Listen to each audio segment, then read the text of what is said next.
Hi there, Loy Machedo. Speaking to you from loymachedo.com. Who's Loy Machedo? Think Personal Branding. Okay. Date is 26th January 2023. Time right now is 5:08 in the morning. Okay. So this BBC documentary of Narendra Modi, which has been, I think, officially banned by the Indian government. You're not allowed to watch it in India, not allowed to screen it in India, not allowed to share it on YouTube and Twitter. So I will give you my thoughts because I've watched this and I've watched it not once, not twice, but three times. I actually watched it three times, just like Kashmir Files. When it came out, I didn't watch it once, I didn't watch it twice. I watched it two, three times before I actually could make the video. And so I'll be giving you my thoughts on this. The timestamps will be put down below, but predominantly I'll break it down into four key parts. Number one is why you must watch this documentary. Second is what is my uncensored opinion, new opinion about Narendra Modi. Third one is the breakdown of the key aspects of part one of this documentary. And finally, watching part one, is Narendra Modi guilty, or as the documentary claims, yes or no? Okay. Feel free to put down your comments based on which part of this analysis you agree or disagree. It will be detailed. By the way, it will be detailed because I want to express a lot of things. And feel free, whatever you say, like I told you, from now, I'm not going to censor anything on my YouTube channel. Okay. I keep going back to the review section of YouTube, and whatever you put, good, bad, ugly, bad words, or you insult me, or you say anything, I just approve all the comments. You guys can discuss between yourselves. Okay. Um, and if you are commenting on certain aspects of my review, at least let me know the timestamp so that I know which area you're talking about. And if I'm wrong, which I believe I can be, let me know where I'm wrong so I can correct myself. And Wikipedia links, news links, all will be put down below. And remember, this is my opinion. I can be wrong, can be wrong, can be right, but I'll give you my logical analysis. Okay. So I watched this documentary not once, not twice, not three times. I watched it three times. And not only that, I took down notes. I literally took down notes. I was watching the documentary, paused, took down notes, watched it again, took down notes, then reviewed it again. So I really took a lot of interest. And I'll tell you one thing right off the bat. Just don't mind coffee. Okay. I'll tell you one thing right off the bat. The documentary is very well done, very well researched. I mean, it's incredible. Okay. So now the first thing is, why should you watch this documentary? A lot of people who are pro BJP, who support Modi, or who are nationalistic, who love India, they say, this is British, the Britishers, this is sponsored by George Soros. They want to insult India. They want to give you false propaganda. My answer to you guys is very simple. See, when Kashmir Files came out, okay, a lot of people were saying we should ban this documentary, ban the movie Kashmir Files, because it is portraying Muslims or Islam in a very bad light. It is raising anti-Muslim sentiments. Okay, it is showing all Muslims are associated with Pakistan or violence or terrorism. And I watched Kashmir Files. I didn't agree with some. You can even check my review. I posted about Kashmir Files. But in the end, what did I tell you? We must allow people to watch this movie, whether you agree, disagree, whether you like or you don't like, so that you can have an opinion. You can have an opinion and you can debate and discuss. Do you agree? Do you disagree? One thing which I did tell most of the people is they had portrayed Muslims in a very Indian Muslims, especially in a very bad light, and they showed Sorry, they had portrayed Muslims in a very bad light. And I didn't feel that Vivek Agnihotri had given a balanced narrative. Okay. But I highly recommended people to watch that documentary, and I loved it. I really liked it. I thought it was very powerful. I thought it was very moving. In fact, it is one of the highest rated documentaries among the many that I've watched. Not documentaries, movies, which I suggest people to watch. The reason I don't call it a full-fledged documentary, because I, I I strongly believe that they've skewed a lot of areas. Okay. And I did chat with a couple of Kashmiri Pandits, Hindus, who vehemently disagreed with me.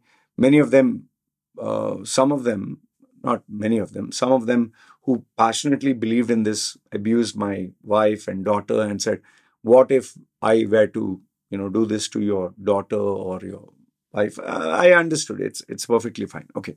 So when when we find something that is pro-Hindu or pro-India or anti, like you say, portraying Islam in a bad light, and we say we must allow this, and Narendra Modi himself congratulated the team of Kashmir Files, then why we should ban or censor something that is researched through historical evidence, through video clips, through journalists' reviews, through media write ups? Why should we censor something that is not a movie?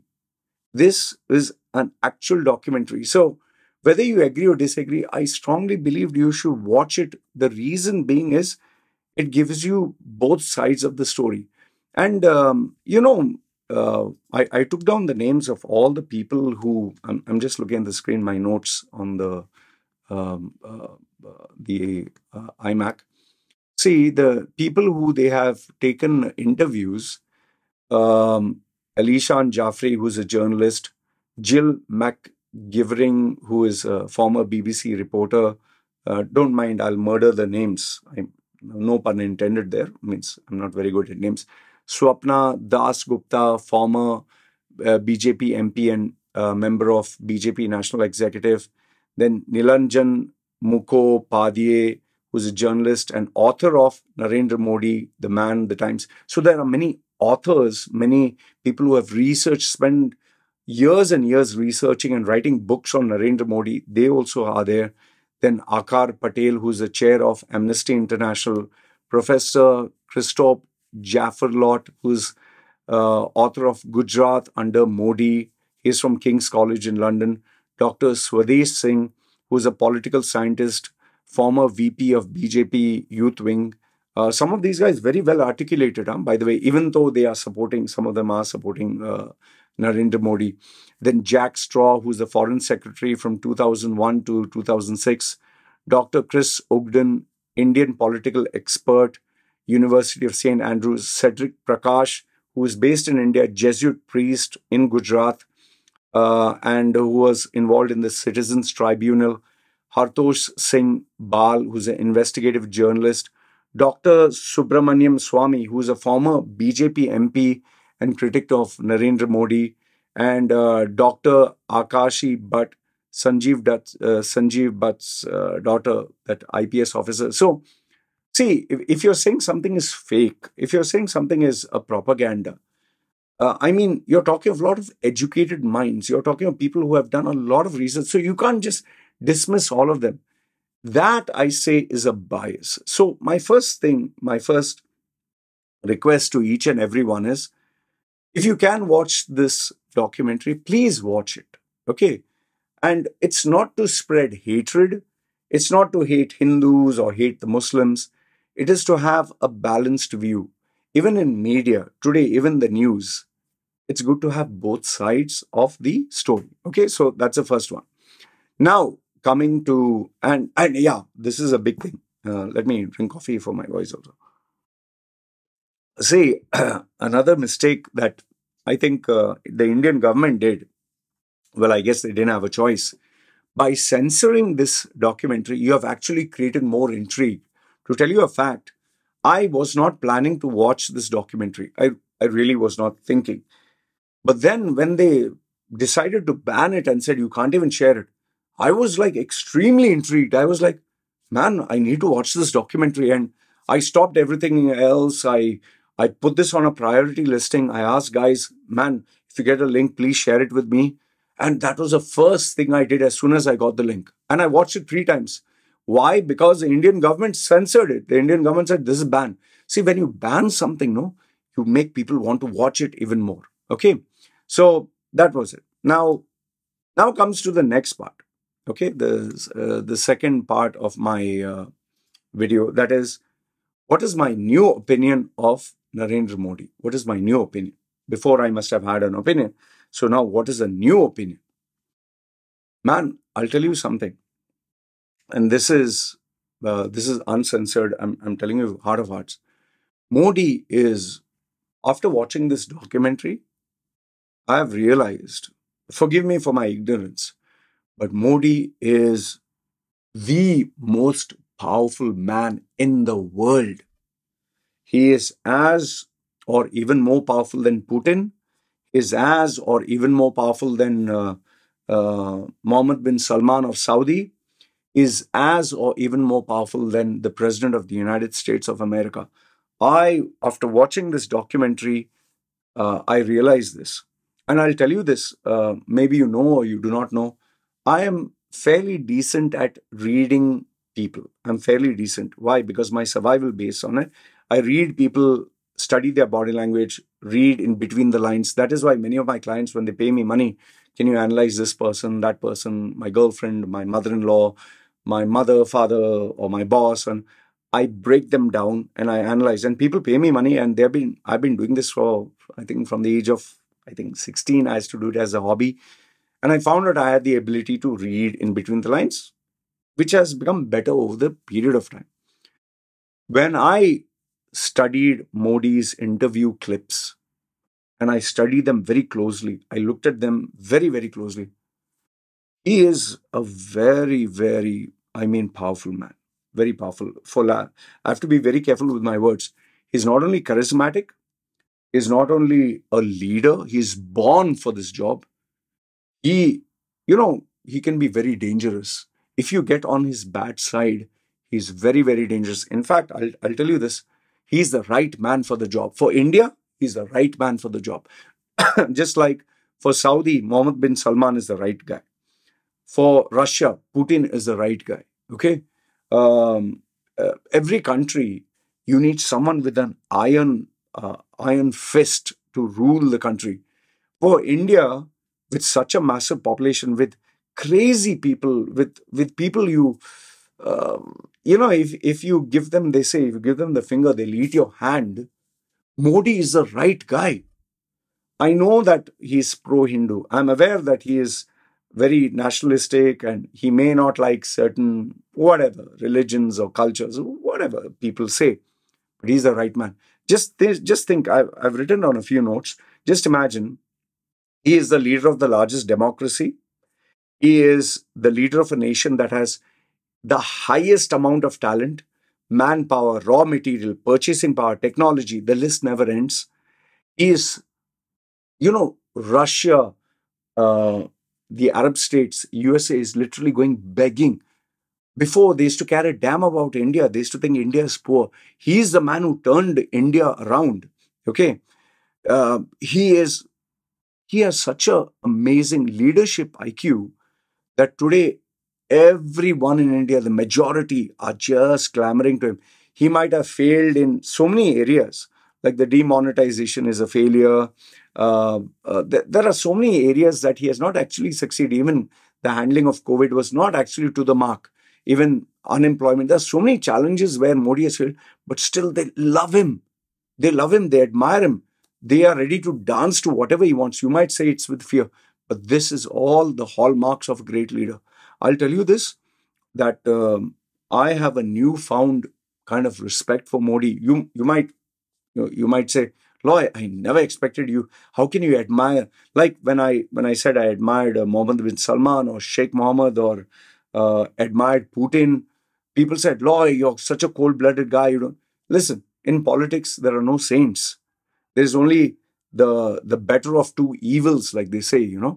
So Modi is amazing. Now, in this documentary, one more thing is what I really loved is they really went into the grassroots of Modi. Who actually is Modi was a very big question. This was answered in this documentary beautifully. Beautifully. They went to these authors who spent years and years researching on Modi from childhood, and they took the best of the best. See, here I've given a few notes. Modi, by the way, this is my biggest shocker. Modi speaks very fluent English. He really speaks very well. I was like, bloody hell. And, when he was in his 30s and 40s, he used to go for interviews with, and forgive me for my ignorance, I thought he didn't speak English because he hardly gives interviews in English. One second. To my shock and surprise, he speaks very well. And I saw this interviews, and man, he's very scary when he gives an interview. This documentary you need to see. If I was a reporter, I'd be shaking like this with the answers that he gives, his mannerisms, his delivery. See, I'm public speaking, communications expert. I've spent from the age of 16. I'm going to be 46, 16 to 40, 30 years into the art of public speaking. Man, he's brilliant. The way he talks, he can make anyone get nervous, shake. I mean, they would piss in their pants. He's that good. He's very scary how he talks. He's very particular on his words. And imagine, even though English is not his first language, he nails it. He says very few things, but he says it very well. Like when he was having this interview with Jill, I saw the clips of that. This is around 20, 20, 20 years ago. Yeah, 2002. He tells a British journalist, when they say, we found this, or your findings are garbage. Okay. And he tells, you Britishers, don't lecture us about human rights. Oh, he gives them proper. Now, Modi's past, just in a nutshell, they show Modi's childhood. They show it very vividly. They show photographs. They show how he was groomed by the RSS. He is a product of RSS. Okay. And RSS, I got to know a few things. It was created in 1925.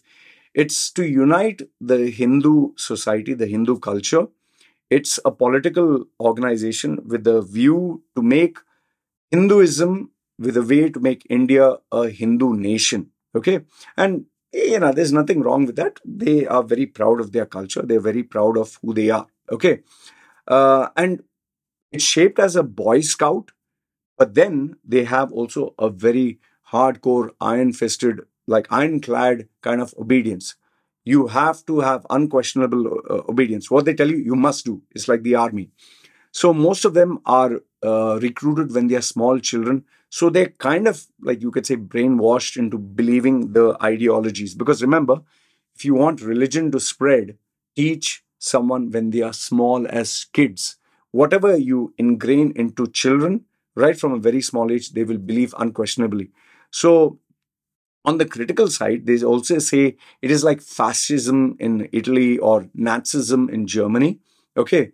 And some other people might even say it's like, preaching Islam to small children. So when they grow up, they become hardline, or hardcore Muslims. So whatever, you can look at both sides, even Christianity or whatever. So here, where RSS is concerned, they not only teach you to be proud of the Hindu culture, but they also lace this together with nationalism, with the Indian, with being Indianish, with being patriots of India. Okay. And the evolution is today, they're not anti-Muslim, but they're very pro-Hindu. And they show a lot of photographs of Narendra Modi over the years, being in uniform. Man, it was really, really, I enjoyed seeing the transition of Modi. And I've kind of understood why Modi is the way that he is. If you have spent so many years of your life following a theory, following a mantra, a lifestyle, that you have dedicated your entire life to doing that cause, and today you're the leader of that cause, I mean, there's no way you're going to change. So this was about Modi's past. Then the documentary starts. This is where I'll break it down into different components and I'll put the timestamps. See, the documentary starts in a nutshell.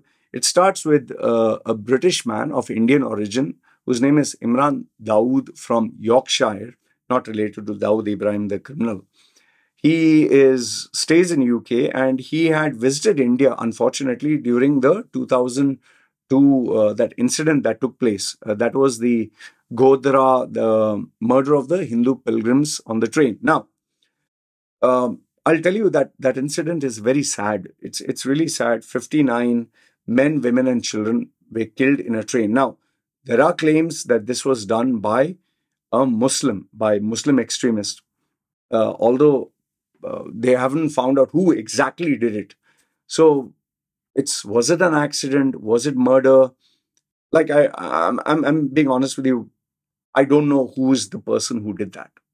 If there is any news, a link, or something, who exactly did it? Did they identify? Was it Pakistani terrorists? Was it Islamic terrorists? Was it an Indian Islamic terrorist? Or was it just an accident? I don't know. But there was the narrative that these Hindu pilgrims were killed by Muslims. Okay, and Muslims were blamed. So after that incident took place, you had Modi, who was the chief minister of Gujarat, who gave a interview on Doordarshan, okay, on 28th February 2002. He gave that also in the Gujarati language, which was translated, and you can make out he was pissed, he was angry, it was boiling within him, okay. And imagine, he's an angry young man, like, those days. And following that, this guy from UK, he visited India, not knowing what was happening. And they were returning from the Taj Mahal towards Gujarat, and that is where they got stopped by a Hindu mob. And then it's very graphic what they share, what he shares is a driver got murdered, his uncle, I think, or relative got murdered. It was really sad, okay. What happened? Both the sides, like I told you. And then they give bits and pieces about what had happened, and that, he faces tragedy. Then after that, they have interview clips of Modi, where they show, so they're asking the Jill, who's the journalist, she asks him, do you think that this was, do you think you did a proper job? Do you think the police did a proper job? And this is where, I'll tell you, the scary part of Modi comes out. He says, I'm very happy with what the police did, okay? And whatever, the police did excellent work. And whenever anything is being asked, this is propaganda, this is not truth, okay? So he gives it on the face. Then, after that is over, the second part of the interview, this documentary, they show the murder of Ihsan Jafri. Ihsan Jafri, if you check Wikipedia, was an Indian politician, member of the 6th Lok Sabha Congress Party, who was killed in Gulbarg Society massacre. Okay. As per the Supreme Court investigative team, that is SIT, and the Supreme Court of India, they concluded, according to their findings, they concluded that he agitated a Hindu mob, and then based on him angering them, they came and killed him. But this documentary, it focuses on what actually happened with the person who was actually there. There is this guy, his name is Imtiaz Pathan, who was in that vicinity, in that building, in that apartment when it happened. And it seems that this Hindu mob who was trying to take revenge for those 3 days, they were searching for all the Muslims, and they were searching for this guy. I don't know why specifically this guy. Maybe you can tell me why. Because he's a member of Congress. So what has he got to do? Maybe because he was a Muslim name. So anyone with a Muslim name or identity, my assumption is they were catching them.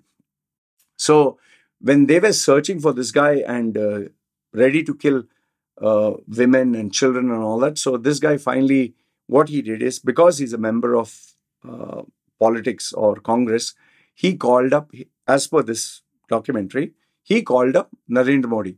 Narendra Modi gave it to him on his face and said, I don't care, whatever. So then this guy decided he would sacrifice himself so that the women and children would be left alone.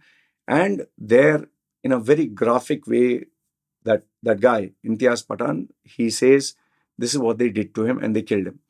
His widow, Zakia Jafri, she also adds to it by saying that Modi was never there to help us. Okay.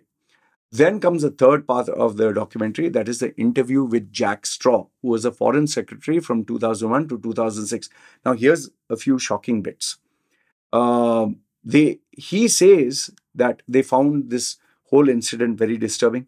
What I can't seem to understand is why should the UK, here you can guide me, why should the UK interfere in India? Like, would UK like if India interfered in British, internal politics? I couldn't understand, like, who has appointed UK to be the police or the daddy for all issues. Like USA keeps interfering in other countries, but you can't interfere in US, imperfections. So then it seems that as per Jack Straw, who was the foreign secretary, he had told the police not to interfere for the 3 days. Okay, more about this coming later. The European Union are also investigated and they found ministers, Modi, and the police was involved. Then they have from India, Cedric Prakash, who is a Jewish priest, okay, Jesuit priest. He speaks about Harendra Pandya, who is the Home Minister of Gujarat, ex-Home Minister. He was murdered. He was murdered in the car for allegedly speaking or exposing Modi. And he was killed in a very controversial way, which Dr. Subramaniam also, who is a BJP member, he says, this guy, if you check Wikipedia, he was killed in 2003, March 2003, with a bullet. But in the car, they found no blood. It seems his death was a mystery. 12 people were arrested and later on just left.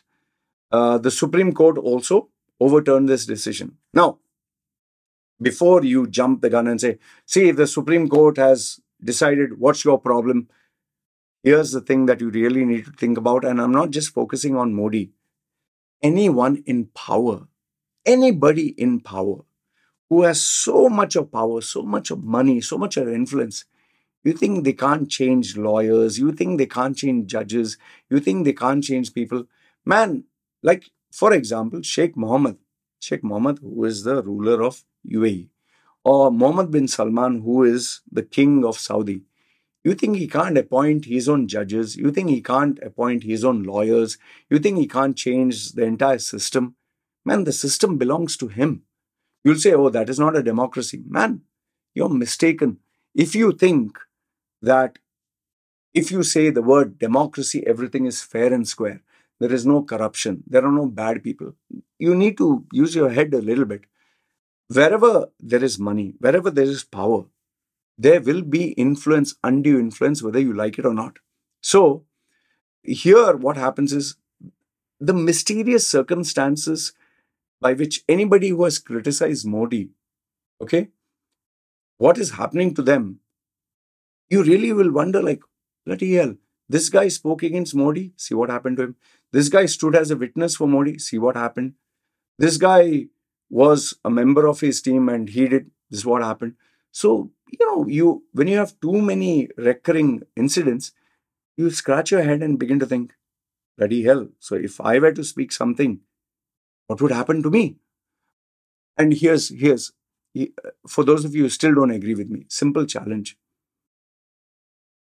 There are so many journalists, investigative journalists, so many critics of Modi, so many people who are in India, and they are suffering. Man, me, myself, being an Indian passport holder, I would be scared if I was in India right now and I would speak anything about anyone in power, not just Modi, anyone in power, anyone who is rich, anyone who is influential, anyone who has money to spare.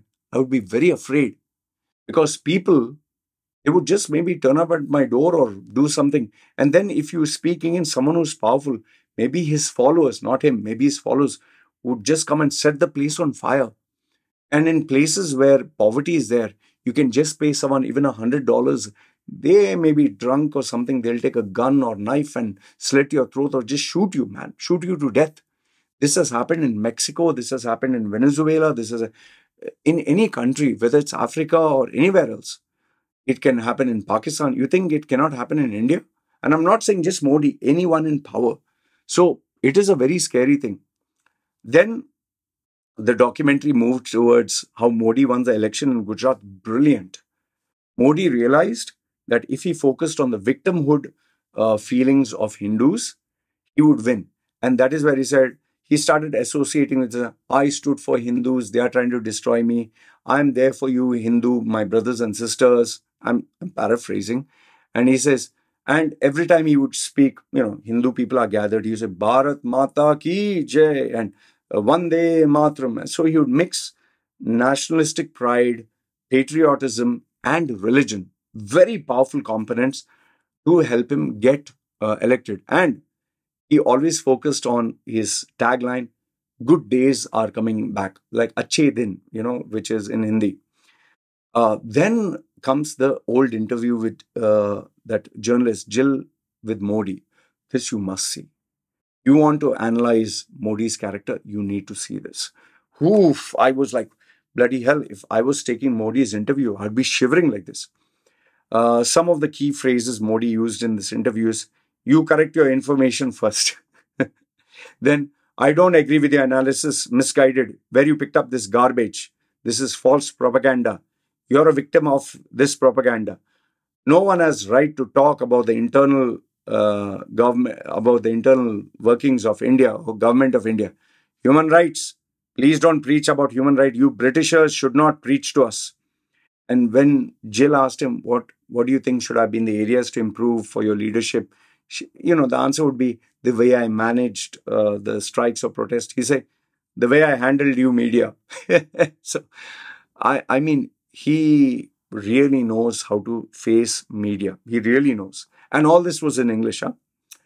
Then the one part of the documentary which I found very shocking was they had actually issued arrest warrants for Narendra Modi when Modi visited UK as a minister of Gujarat. I never thought this was possible, and I was shocked. I was like, how can the UK arrest someone from India? I mean, that's crazy. Can you imagine someone from USA coming to India, or a British politician coming to India and being arrested in India? I never heard this. So I was like, bloody hell. So UK and US can arrest anyone from any other country, which I find double standards, but they can't do the same. And the Western government, they had actually had a boycott, diplomatic boycott of Narendra Modi and a travel ban of Narendra Modi. And 2005, US revoked the visa for Modi on these charges. I was like, oh, this is some shocking. So I didn't know this. Then the next part of the interview, which gets even more shocking, was the 2007 Gujarat interview of two guys. One is one person whose name is Babu Bajrangi and Paresh Bhatt, who is a local BJP politician. Their interview is very disturbing, very graphic, where they actually, one journalist goes undercover, positioning himself as a Hindu extremist, and he praises them. And the guy says in, I don't know, I think Hindi, yeah, he says in Hindi, oh, it's very gruesome. Huh? He says that he cut open a pregnant woman, he removed her unborn baby. He said it was so much fun cutting and chopping them. He could sleep at night. And then there's Paresh Bhatt, who said that he had a meeting with Modi. 3 days, Modi said, I'll not do anything. You guys do whatever you want. He has even instructed the police to, stand down. And when Paresh Bhatt, the BJP politician, he said that when a judge opened a case on him, they said, no, no, don't worry, not Modi, the powers that be, don't worry, we'll replace the judge. That is why I said, even Supreme Court or anywhere, it makes you think that, man, judges can be replaced, lawyers can be replaced. Just imagine. Yeah, and I'm just saying, example, I'm a judge. I'm a judge or I'm a lawyer. And I'm trying to do my job in a proper way. And somebody sends me a message that your daughter, your mother, your father, your brother, your sister, be careful. Huh? Like, would I want to take the risk of standing up for what is right or what I believe is right at the risk of losing all these people? I don't know about you, but for me, if someone would do that, I would rather have their safety. And I'm telling you this. I've spoken to a couple of journalists in India and who are not in India, and people are very scared. People are very, very scared to speak about anyone in power, because at the end of the day, just to bring out a journalistic piece or to say the truth or whatever, or that version of the truth, you don't want to uh, lose your loved ones. And there are so many. Just check what happened to Edward Snowden, what happened to Julian Assange for revealing the truth. We know. So you think I'm not afraid? Everyone's afraid. Even you would be. Okay. Then I think towards the end of the first part, they show off Modi running for Prime Minister, his long term vision of the Supreme Court of India, that is the special investigative team was appointed to find out if Modi was guilty or not. And end of the day, he was proved not guilty. The fate of the people who spoke against Modi, the R.B. Sri Kumar, who was the as additional Director General of Police in Gujarat, who spoke against Modi, stating that Modi had he had made a string of claims against Modi, stating that he had asked the police to stand down 3 days, don't do anything, let them express their anger. Gujarat IPS police officer Sanjeev Bhatt, who gave a he's a very intelligent looking guy. I mean, then Haren Pandya, who was the Home Minister of Gujarat that time, and Ihsan Jafri, the wife of uh, the wife of that uh, guy who was murdered. All these people, their lives were destroyed. Sanjeev Kumar, he was arrested. Then the IPS police officer Sanjay Bhatt, very articulated, very smart gentleman. He's jailed for 30 years. Then Hiren Pandya, that minister, killed. Then Ihsan Jafri's wife, arrested. Then the human rights activist who spoke against the BJP, the thing who had the case, they got arrested. So, end of the day, when you look at it, you realize every person who spoke against the one in power is gone. And this shouldn't be surprising, because in Saudi, you speak against Mohammed bin Salman. What do you think is going to happen? In Dubai, you speak against the royal family. What do you think is going to happen? Man, eh, the guy, Dinesh D'Souza, who spoke against Obama, who wrote a book, his entire career was destroyed. They nearly jailed him, and they held him guilty for something. And Donald Trump then overturned it, saying that this was fake and political news. So when you attack someone in power, there is a price to pay. So now comes the final, the end, the most important question of this part one: is Narendra Modi guilty or not? Oh, I'll tell you something. Before I even answer this, there is that fear. If right now I was in India and I had to put this YouTube video, I can assure you there would be an FIR, or I'd be arrested, or I would be in danger. There, I would be very scared to do this in India. Very, very scared if I was staying in India. Because you just don't know, man. And you know what I'm talking about. It's very simple. It's not about Modi. Anybody who's in power, who has tremendous amount of power, political clout, who has money, who has influence, you say something bad about them, post a video that is negative, or write an article, you think there is no price to pay? Now, based on this documentary, my opinion is, did these meetings take place? Okay. I strongly believe yes, there were these meetings that took place.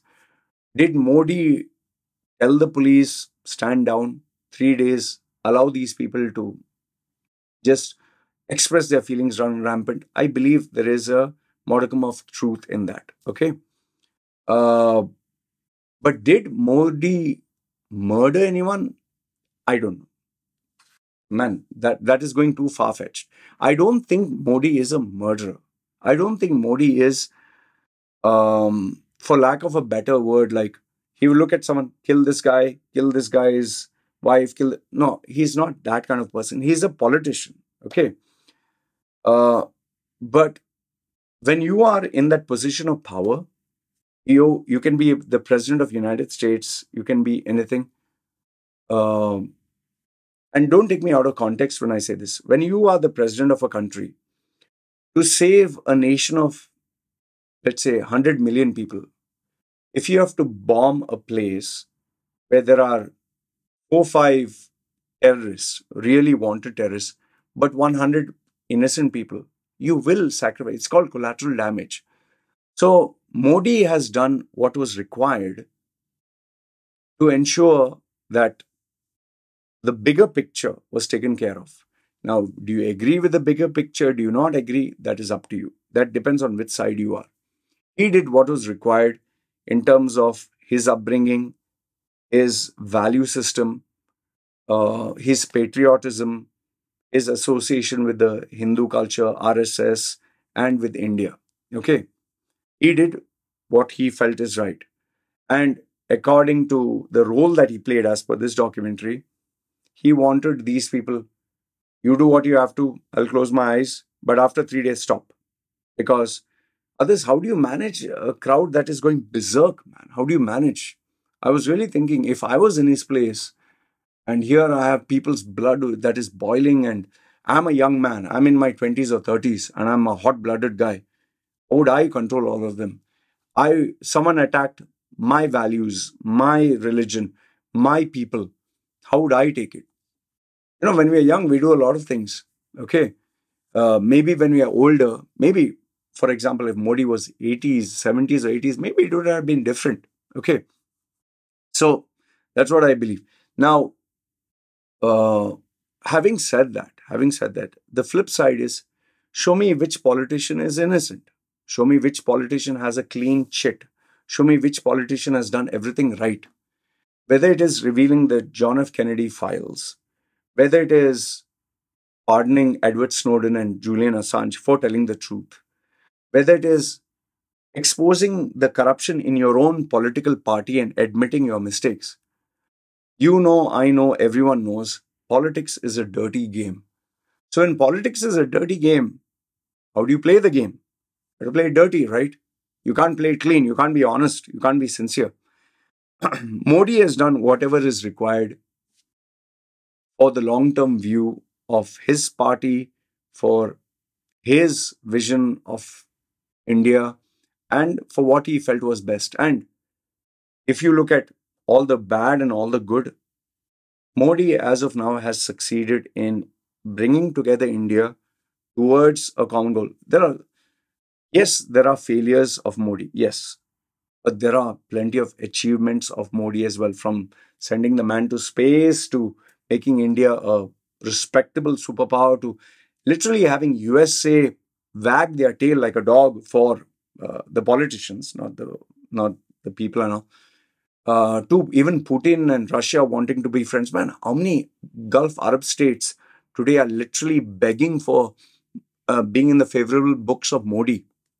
And even though people say that he's anti-Muslim, Muslim Arab states are busy hugging him and wanting him. This is all because of Modi. So Modi also deserves a big applause. But having said that, you can't please everybody and especially the minorities. Okay. So, having said that, in a nutshell, I would say that this is a must watch documentary. My respect for Modi has jumped up, like, it's gone like crazy. I think he is, for lack of a better choice, I think he is the best person for India. But having said that, the collateral damage, uh, uh, some segments of society and certain religions have to bear this. At the end of the day, India is shaping up to be a superpower under Modi through his leadership. Yes, they are highlighting themselves as a Hindu nation, a very proud Hindu nation, a nation that is on the foundation of the RSS kind of value system. But then again, I guess every country has a leader who takes charge of the situation. You may not like everything the person does, but in the end, What other solution do you have? Who else can take charge of India? So this is what I wanted to share with you. Feel free to let me know your thoughts, good, bad, ugly. I would love to know what you have to say. This was part one. When part two comes out, I'll give you my thoughts on part two. Having said that, feel free, comment down below. This is me signing off. You guys take care.